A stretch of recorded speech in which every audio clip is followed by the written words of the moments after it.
Kasi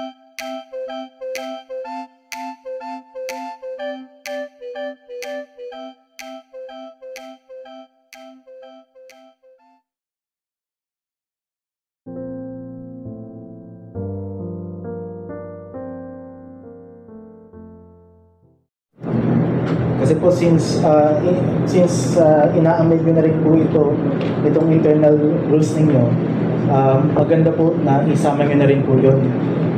Noted po, Mr. Chair. Kasi sa Barangay Silop Board Housekeeping, kasama po yun sa, di ba kasama po yun sa ina-assess namin, yung inyong legislative process. Yung sa first reading, yung sa referral to appropriate committees, second reading, plenary discussion, and so on. Third reading, confirmation, approval. And the reason po is kung bakit pinaprescribe po namin na i-adapt po natin yung sa ginagawa ng city, yung sa ano rin po, pati sa Congress, yung 3 readings in 3 separate days, para masigurado po natin na yung mga ordinance at resolution natin talagang dumaan sa tamang proseso, yung hindi siya mukhang minadali, yung tinatawag na hodgepodge log rolling legislation. Opo. So maganda po since ina-amend nyo na rin po ito, i-include nyo na rin po yung legislative process. Noted po, Mr. Chair. Yes. And sa inyo pong parliamentary procedure, paano po kayo nagkakandak ng session? Okay, so nakalagay naman dito.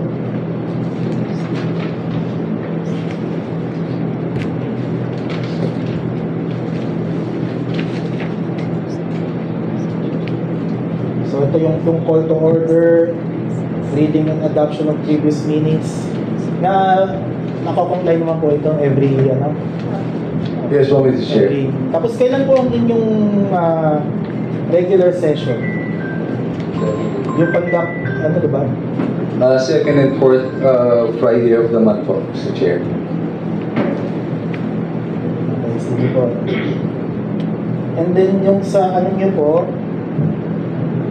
yung maging po tayo, yung gender fair language, imbis na chairman ang gamitin po natin is chairperson.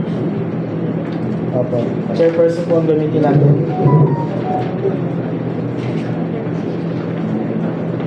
Dito po kasi sa Rule 6, Section 1, opo, puro chairman po yung nakalagay. Okay po, Mr. Chair. Noted po. Chairperson. Opo, kasi since ina-amend na rin po natin, kasi ito po yung mga ito po yung mga areas na tinitingnan namin sa Silop Good Housekeeping. 50,000 po yun. Okay. Thank you po, Mr. Chair.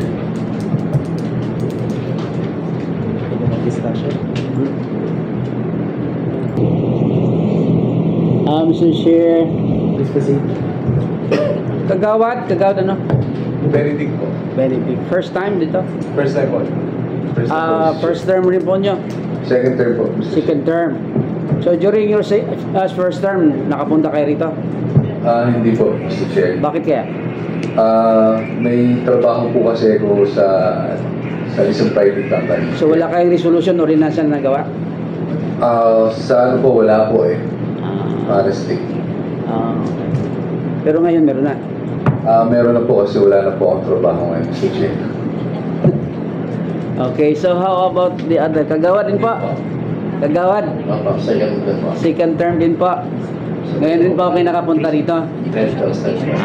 So during the first term, wala rin mo kayong kwan? Okay. Si Secretary? First term, first time din? Napakasarap po pag first time. No, ha? Kasi pag first time, alam ni Kapitan Dacones yan pag first time. No? Dami ko tanong dito. No? Ako po ay District 1 din. I represent the majority floor leader, Kunsyal Doray de Larmente.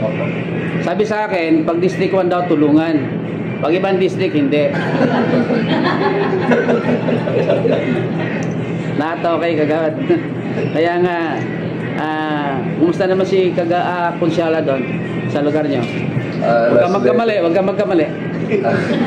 Last election po, nag-number 1 siya sa amin, sa barangay. Ngayon, siguro po, ganun pa rin naman po ang sitwasyon dahil marami naman po siyang na... ba't napag-usapan natin yun? Bakit napag-usapan natin yun? Oh. Kasi sa Bagong Pag-asa, hindi eh. Hindi nakikinig, bagong Pag-asa. Oh. Kasi po, Secretary, yung ginawa niyong amending, ibig sabihin, minoro na kayo dati. During the first term?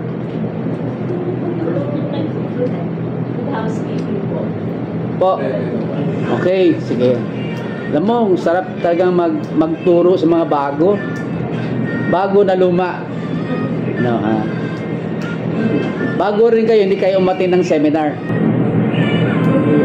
na ginawa sa session hall. Naka-attend. Nakita nyo ko doon? Hindi, kasi hindi ako nag-conduct noon eh. Okay. Kasi po ganito po, kagawad. Pag sinabi yung amending po, meron na kayo dati, no? Ang requirements kasi, upon election ng bagong members ng Sangguniang Barangay, and within 90 days, mag-update, mag-adapt ng internal rules of procedure. So, hindi amending. Ha? Kailan nga po? Ang tanong ko nga po sa inyo kanina, kailan yun? Noong November 23. November 2023. Opo, tapos po, nagkaroon ng good housekeeping. Hindi, upo muna tayo Secretary. Nung pag-upo nila, nakaupo ka rin doon. First time po. O nga po, bagong Secretary ka nga rin po. So, pag-upo nila, nandun ka na rin. Opo. Kaya nga po ang tanong ko, meron ho ba kayong ginawang resolution adopting the barangay internal rules of procedure? Wala. Yung from the previous... Hindi po, nung pag-upo nyo po, pag-upo nila, wala. O, kaya ko natanong, kasi amending ang nilagay nyo rito. Pag sinabi mong amending, meron na kayo dati. Tapos, binago nyo. Ngayon, kung ang ginawa nyo po, yung luma, yung dating, administration, o yung previous set of council, ang ginawa nyo lang is, nag-update. Hindi amending. O, tama? Tama o mali? Tama, sir. Yan, nililiwanag natin, Sek, kasi bago lang di ba? So, ibig sabihin, hindi amending. You are now updating or adopting another internal rules of procedure. Kasi panibagong set of council na eh. Ano, kagawa, do you agree or kahon o... di ba? Sarap, no? Sarap magturo ng gano'n, no? Hindi kasi ako nimbitan ng inyong ni Kapitana Awing eh. Kapitana Awing, di ba? Kilala ako noon pero hindi niya ako inimbita. Mabuti pa yung District 6. Nag-iimbita. Di ba? Kaya po ganun po kagawad at saka secretary. Hindi amending. Ha? Okay na. Hindi ako nagsisermon dito ha. Nagtuturo ako ha. Yan. Alam na alam ng kapitala ng Valencia kasi internal rules rin yun sa kanila. Di ba? Okay. So, pasensya na po ha. Kailangan mag-spend ako ng time dito. Barang kwanto, distrito ko to eh. Hindi, joke lang. Sabi nyo, kagawad, kayo yung second term na. So, alam nyo po kung ilan ang miyembro ng Sangguniang Barangay. Opo. Sila, sino po yun? Yung barangay captain po, 7 kagawad, SK chairperson, barangay secretary, at ang barangay treasurer po. Ilan sila lahat, kagawad? 11 po. 11 isa. Opo. Do you agree, barangay secretary? Do you agree na member ka ng Sangguniang Barangay? Yes. Gawad. Ayan, ha? Sino ko kontra? May ko kontra ba dyan sa iba? Kagawad, ang miyembro ng sangguniang barangay, hindi kasama treasurer at secretary. Kaya ang, di ba? Siyam lang kayo. 7 kagawad, 1 SK, 1 kapitan. Ayun ang miyembro ng sangguniang barangay. Ayon dito sa internal rules of procedure nyo at saka doon sa local government code. Yan ang hinahanap ko. Nakalagay the officials sa barangay Santa Isabel are composed of the punong barangay, the 6 sangguniang barangay members, the sangguniang kabatian, and the barangay treasurer. Yun ang nilagay nyo ito composition So, paano nangyari po yun na ang member ng sangguniang barangay is kasama treasurer, secretary, di mali na. Yan. Huwag ko kayo mag-alala, marami kayo matutunan dito. Kaya gusto ko, lagi kang mga kagawad, gusto ko nandito para, tinan mo yung barangay Scopa 3, yung secretary. Gusto ko kasi kayo matuto dito, ha? Okay. Actually, itong inyong internal rules, daming babaguhin, ang dami pang ito po, napakaiksi ng inyong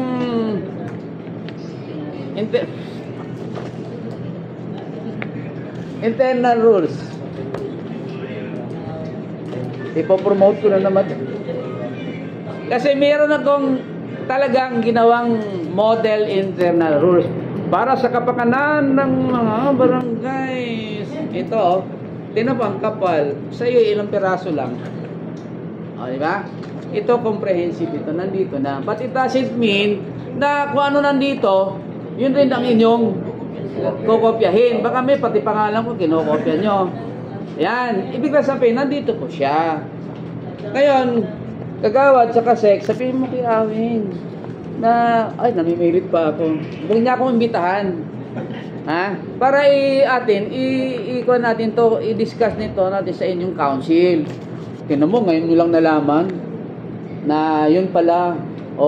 Tapos tuturuan namin kayo paano kayo mag-aaway din.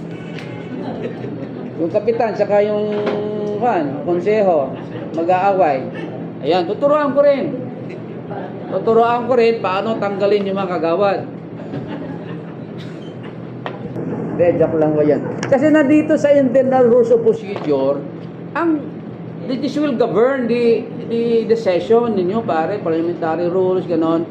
Kung ikaw ay laging absent, tapos sumusweldo ka lang, may bawas yun, hindi ka matin na session, nandito siya. Ayun, kung limbawang imbis ang requirement nakabarong ka, o kaya ang suot mo ay dapat during session, naka-short ka lang, naka-chinelas, hindi ka na honorable, dishonorable ka na. So, nandito po siya. That is why na sa lahat ng mga barangay dapat meron kayong approved internal rules of procedure as a guide during your session. Ngayon, ang tanong ko ngayon kagawad, mga kagawad, hindi ko na pahabain to kasi ang haba na. Di ba nag-appoint na kayo ng secretary?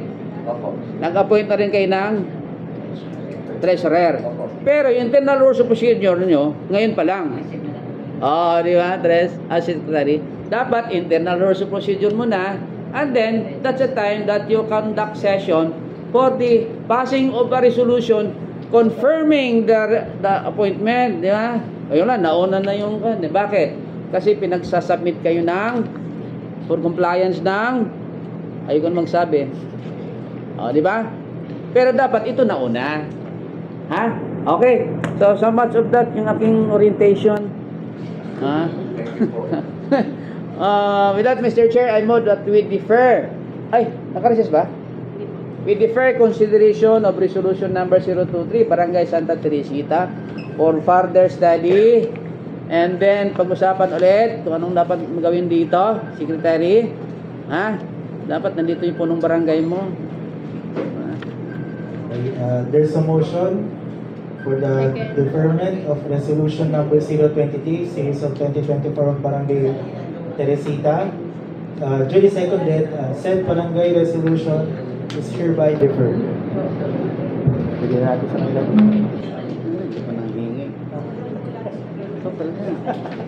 Ano? Ayaw ko nga. Basta na lang. email na lang. Oh. Ha? Kasi pag lagi na lang kami nagpapaserox nito, mauubusan kami ng kan. Ha? Okay po. Salamat po. Ayan. Oh, at least may napulot tayo ha. Oh, may share nyo ngayon sa ibang kagawad yan. Kaya yung sa barangay